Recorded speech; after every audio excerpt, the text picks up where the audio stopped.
Okay mga kapatid, isang magandang gabi po sa ating lahat. Gusto ko lang pong umpisahan itong pag-uusap na to sa isang tanong. Bakit kaya napupunta tayo sa isang mahirap na sitwasyon o nakakaranas tayo ng mabigat na problema?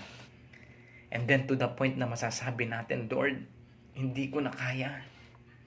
So bakit kaya inahayaan ng Panginoon na dumanas tayo ng ganon?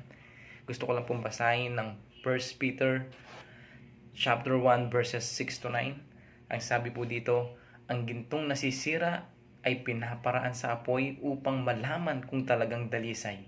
Gayon din naman ang iyong pananampalataya na higit na mas mahalaga kaysa ginto ay pinaparaan sa pagsubok upang malaman kung talagang ito'y tapat. Alam niyo po, ang isang ginto, the more na nabababad ito sa apoy, the more na lumilitaw yung ganda niya. At mas nagiging malinis po ito, puro at dalisay.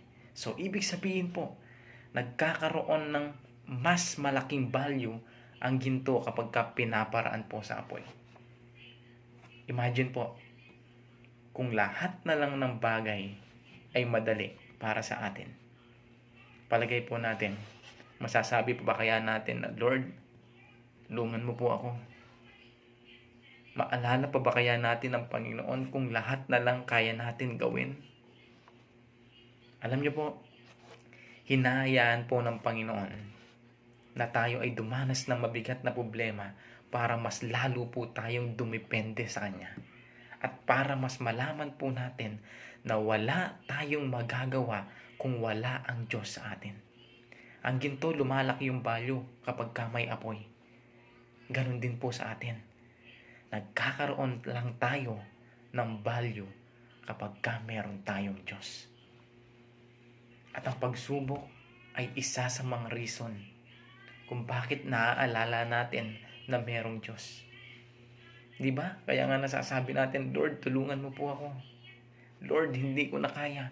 In this moment, kahit yung mga taong walang time o kahit yung mga taong walang Diyos, nasasabi nila yan. Lalong-lalo na kapag bigat na sila at hindi na nila alam kung anong gagawin.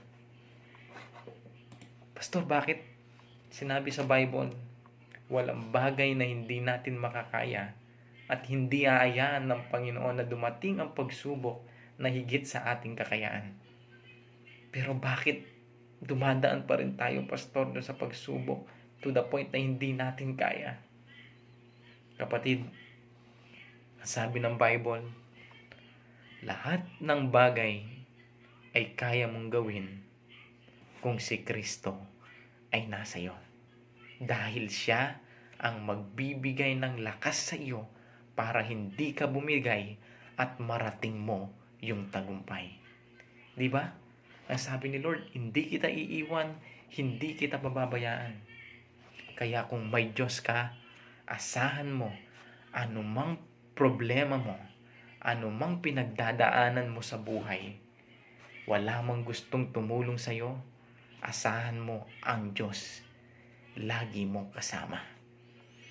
At lagi mong tatandaan, walang bagay na hindi kayang gawin ang Diyos. Walang bagay na mahirap para sa Panginoon. Kaya kung may Diyos ka, tandaan mo kapatid, walang bagay na hindi mo kakayanin.